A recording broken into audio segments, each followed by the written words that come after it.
All right, yesterday we wanted to do 5 topics and see if we could get them all in one episode of the Morning Pitt, see if I could get through all of it. The 5, what's this press release here? Always getting press releases while we're taping this thing. See if we get through our 5 thoughts on the Pitt SMU matchup and see if we could actually get to all 5 thoughts before the end of the video, and we did, so now I'm getting a little bit cocky. Going to do a similar kind of thing today, except instead of 5 thoughts, it's going to be 3 lists of 5 or so players each, because that's what I happen to be thinking about today. And you got to understand, a lot of these Morning Pitt videos, the topics and things like that, they mostly come about because that's what I'm thinking about on that particular day when I sit down to tape the Morning Pitt. You kind of get, obviously we're influenced by the news, but if there's no major news to follow or respond to or react to, then we're going to come up with some topics to talk about on our own. Obviously, all leading into Saturday's game at SMU or whatever that week's game may be. It's all topics that are relevant to that. But in this case, we're going to be talking about some top 5s. Yesterday we had 5 thoughts, really digging into the matchup with SMU and then the situation with Eli Holstein and will he or won't he. Today we got some top 5s, top 5 players on the team, top 5 most improved players on the team, and the top 5 players who I think need to step up the most heading into this weekend and the final 5 games of the regular season. So think about this as just some solid Pitt talk to get your day started. We're not breaking news or anything like that. We're not reacting to some big news that happened yesterday. We're just going to give you some Pitt talk. We're going to talk about Pitt to give you some things to think about. Because, look, you're not getting any Pitt talk with the Steelers coming off of an awe-inspiring win over the Giants on Monday night. We know that Pitt talk is sort of in the background, and that's fine because it's always in the foreground here on the Morning Pitt. So let's talk about the top 5 players on the team, the top 5 most improved players on the team this year, and the top 5 players who need to step up the most heading into these final 5 games of the season starting Saturday night at SMU. We got 3 sets of top 5s here on the Morning Pitt on youtube.com/Panther-Lair.com.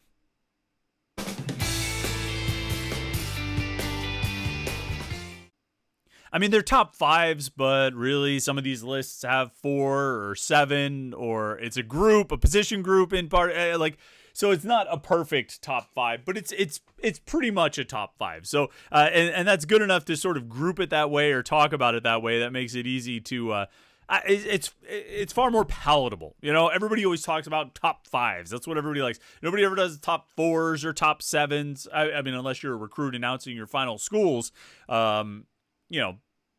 top 5 is sort of the industry standard, and so we will default to that here on the Morning Pitt. Don't forget to like this video and subscribe, youtube.com/Panther-Lair.com, so you never miss any of our exclusive Pitt video content. These daily Morning Pitt videos with press conferences and interviews throughout the week, our weekly live stream, like we'll be doing tonight at 8:30 p.m. right here on youtube.com/Panther-Lair.com with me and Jim Hammett hanging out for an hour talking Pitt sports with you. And then our live stream, our live post-game show that we do after every game. We'll be live after the SMU game on Saturday night. It'll be a late one, not as late as the Syracuse game. I mean, I know the Syracuse game started a half hour earlier, and we didn't start the post-game show until 1. This game on Saturday night is scheduled to kick off at 8 o'clock. Pretty much as soon as that game ends, we will start the live show. It's a road game, so we're kind of able to do that with a little more flexibility with our schedule. And so we won't be asking you to stay up until 1 a.m. just for the start of the show. We hope to get it started sooner than that, hopefully by 12, but it's all sort of dependent on when the game ends. But pretty much when the game ends, a few minutes later, we will be live right here at youtube.com/Panther-Lair.com. That's one of those sort of flexible times. It's on a 6-day hold, our post-game show for the Pitt SMU game. But as such, when we have those sort of unknown times, we're not really sure when we're going to get it started, the best thing you can do is click that subscribe button and turn on notifications. Then you'll get an alert sent to your phone every time we go live, and you'll never miss any of our live streams. So, like this video, subscribe, youtube.com/Panther-Lair.com. All right. Top 5 players. And this one's the layup because we already posted this on the message board yesterday. We have a conversation going about it there, but I figured we could talk about it here real briefly. We've been doing top 5 player rankings on the message boards at Panther-Lair.com all season long. Pretty much every week we'll do a top 5 player ranking, and it moves. It's like any ranking or any poll. Week to week, it moves up, it moves down. You switch players around Different guys move into the top 5. Different guys move out of the top 5. And so there are adjustments. I think this week probably had my biggest adjustments yet. And I'll count them down from number 5 to 1. Number 5, I have Eli Holstein. Eli Holstein spent a week or two at number 1, was in the 2 to 4 range for a bit, and now we've got him down at number 5. And to be honest, Eli Holstein being number 5 is something of a lifetime achievement award for what he did and how he played in the first 5 games. Because as we all know, Eli Holstein has not been great in the last 2. Now, there's some caveats that I can throw on that. I can, particularly with the Syracuse game, he only attempted 15 passes, which is not much in this offense. I mean, we know how much they throw the ball in this offense, so it's 15 passes is not a huge volume of throws, and he completed 11 of those, which is pretty solid. He also threw 2 touchdown passes, and the 2 touchdown passes were very good throws. I think the 2 touchdown passes were excellent throws from Eli Holstein against Syracuse. I thought the second one in particular was really good, but even the first, I thought they were both really sharp plays, and the kind of passes that he was making with a fair amount of regularity through the first 5 games, and that you really need to see him get back to. He also did not throw any interceptions. Maybe a near miss here or two, but near miss or 2 here or there. But he went 11 of 15, 2 touchdowns, no interceptions. That's solid. There's a volume element at play. Like I say, Pitt only ran 44 offensive plays. Holstein only attempted 15 passes.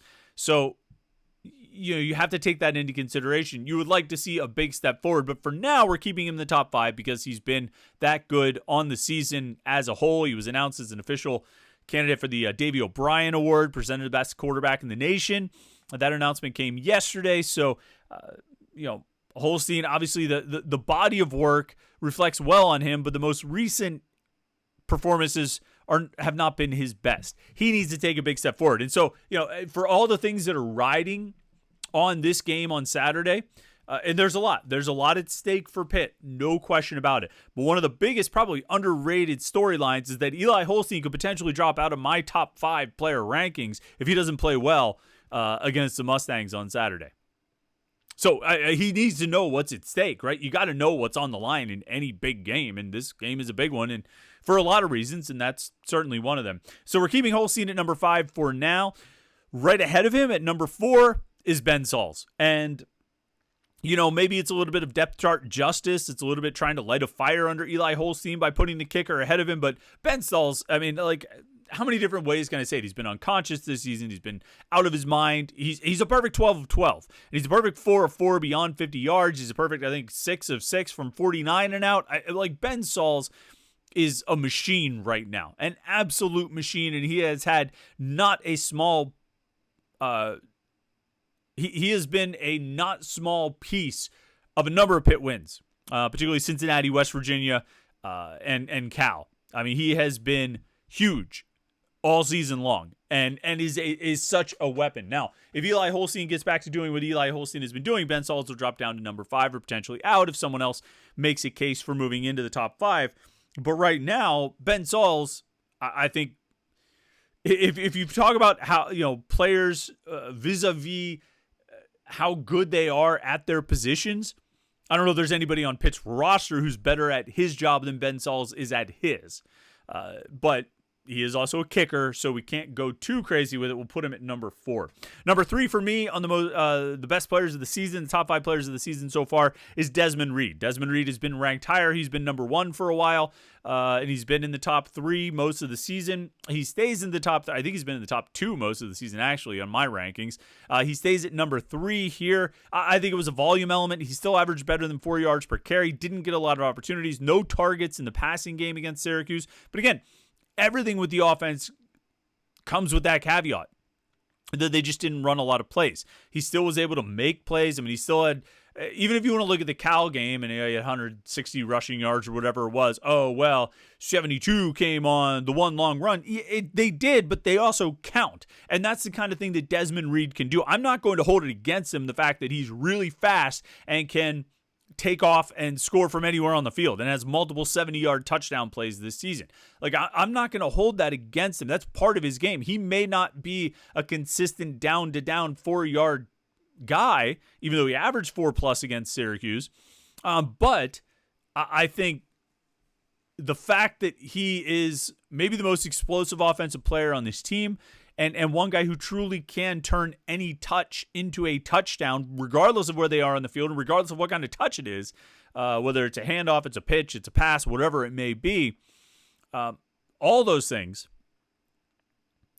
make him, for me, still in the top 3 of best players on this team. And then the top 2, this is my Godfather pick. They always say about the Godfather 1 and Godfather 2. It's the best movie in history, or the best American movie ever made. We're just not sure which one. Well, that's kind of how I feel right now about Kyle Lewis and Rasheem Biles.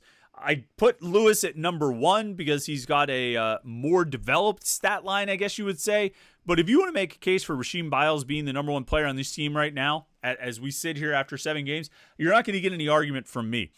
They're right neck and neck, right there. Very similar stats. Lewis with 60 tackles. Biles has 52. Biles has 9 tackles for loss. Lewis has 8.5. Biles has 3.5 sacks. Lewis has 3.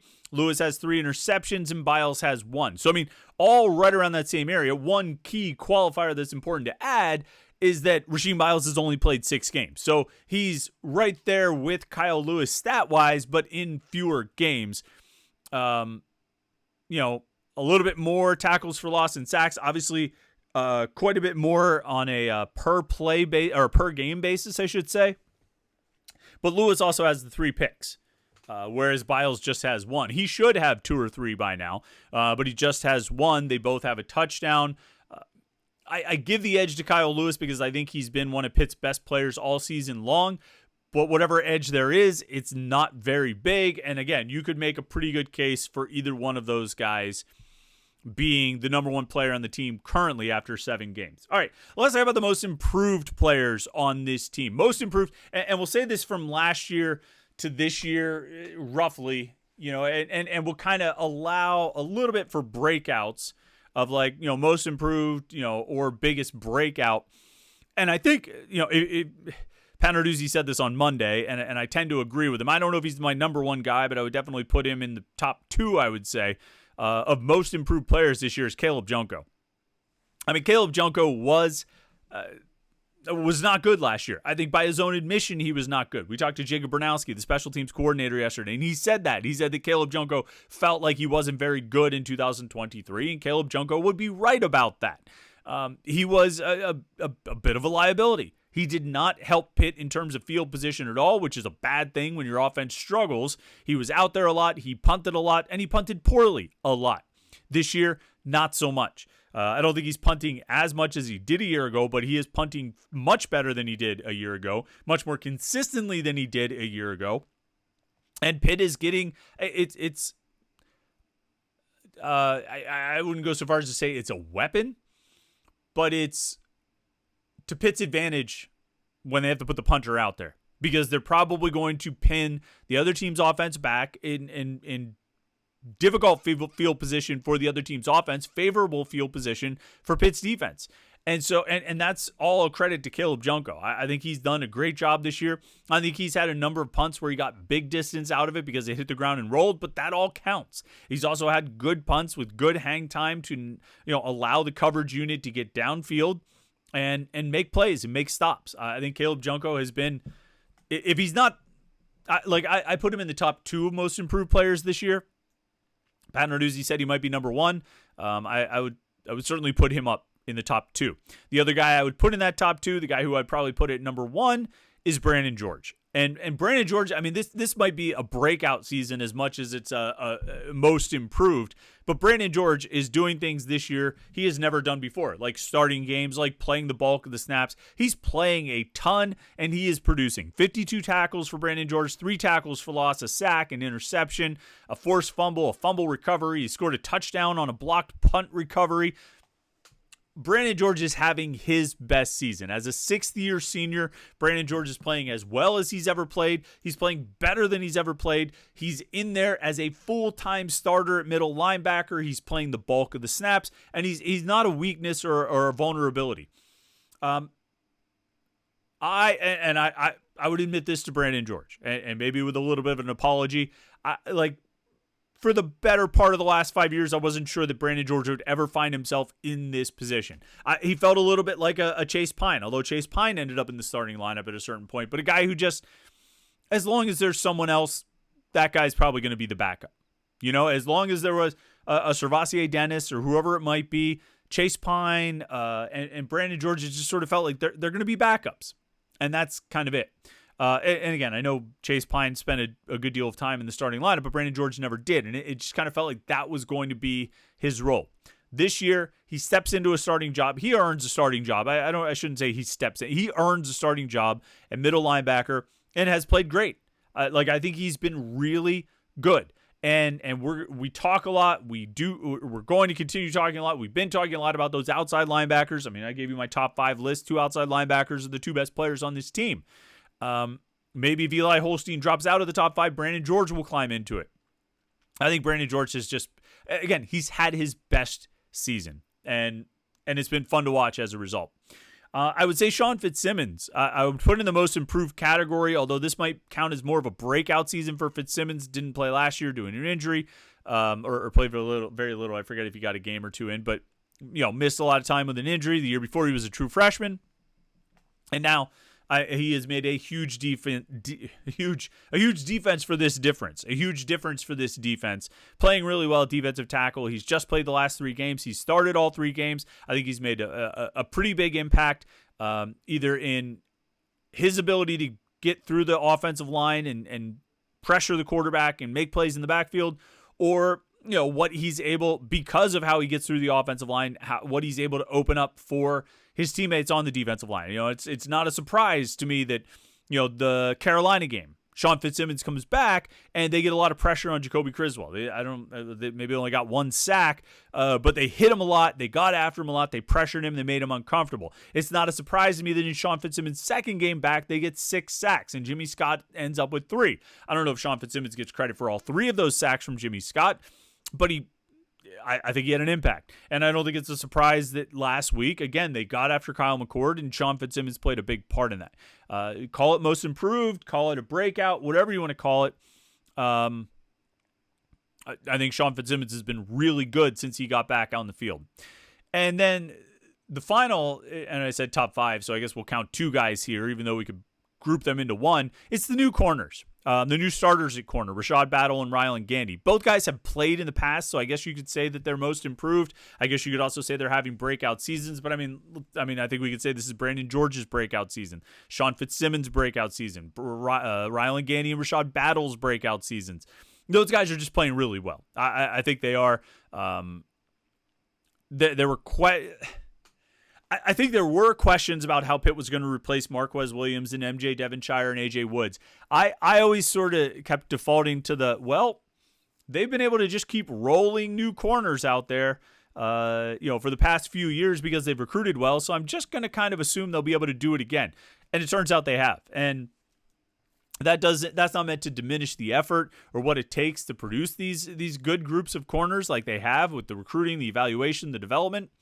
But I think Gandy and Battle have been really good. And so I wasn't overly concerned about how their corners would be this year, but you still wait and see when you have new players taking over and starting roles for the first time. I think those guys have been pretty strong and getting better. And this is what you would say about probably a lot of guys on this team, particularly on defense, that as the season has progressed, they keep getting better. They keep making bigger plays. They keep being more sound on a down-to-down basis, and they just keep improving.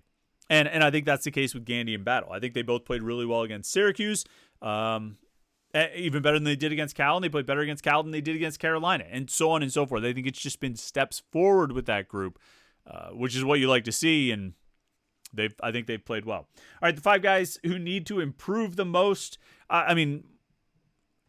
number 1 is Eli Holstein, and that's more about bouncing back from the last 2 games, taking a step forward from where he was in those 2 games.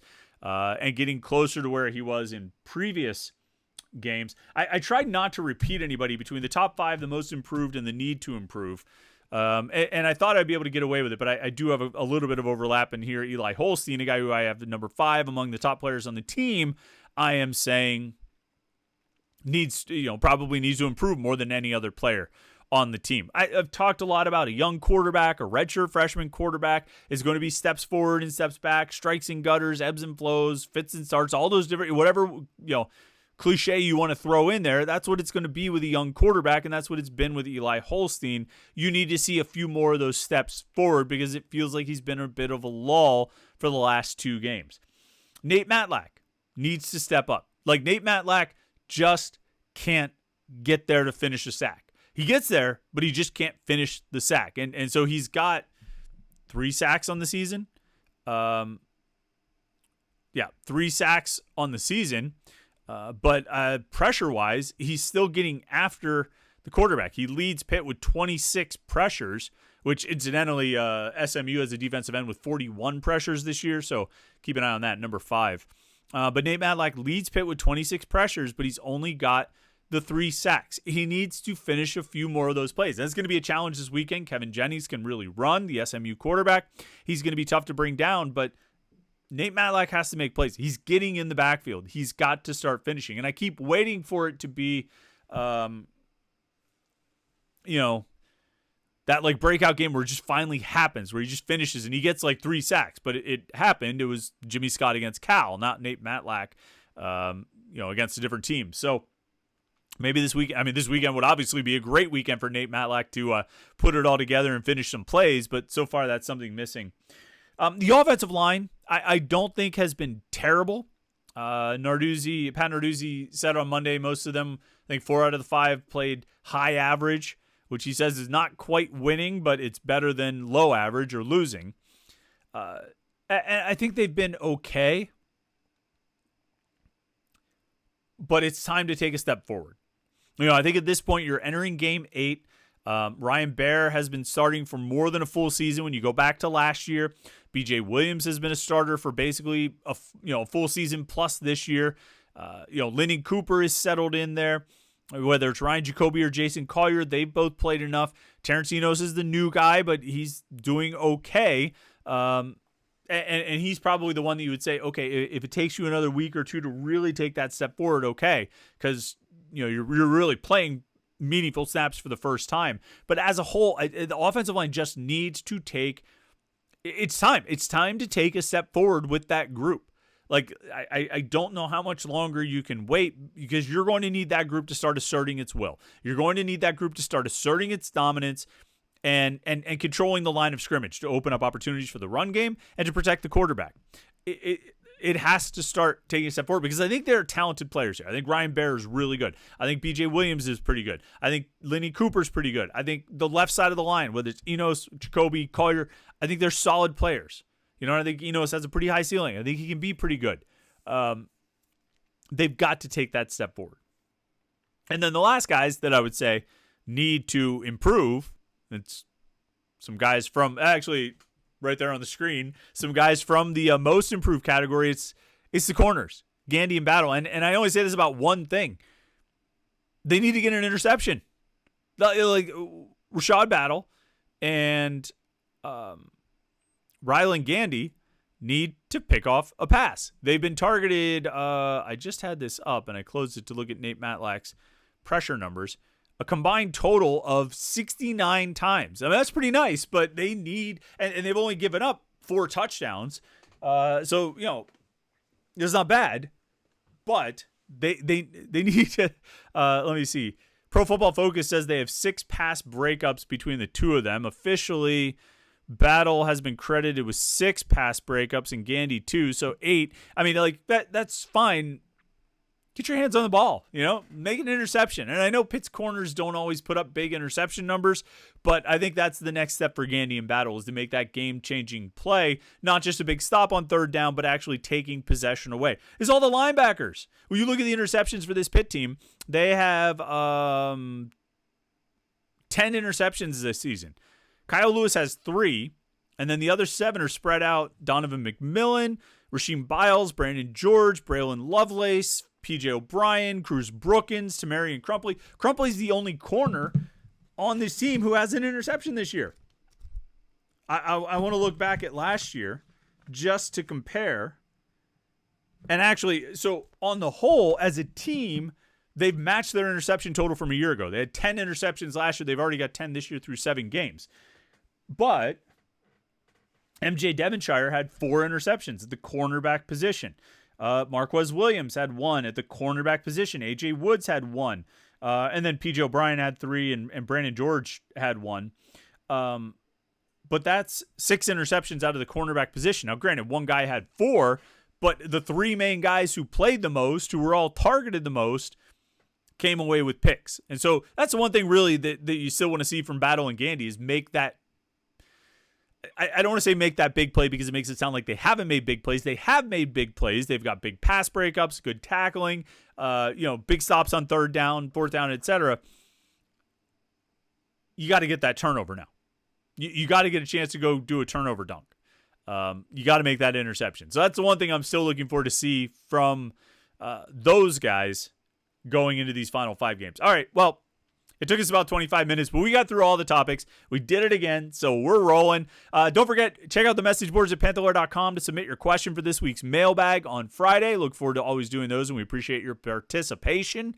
And, and of course, like this video and subscribe. YouTube.com/Panther-Lair.com. Lots more video coverage here at YouTube.com/Panther-Lair.com, and lots of pick coverage right there at Panther-Lair.com, Pittsburgh.rivals.com. Thanks so much for tuning in today. I hope your week is going great so far. Have a great Wednesday, and we will catch up with you tomorrow for the Morning Pit. Well, we have the live stream tonight at 8:30. Don't forget that, and then we'll see you tomorrow for the Morning Pit here at YouTube.com/Panther-Lair.com.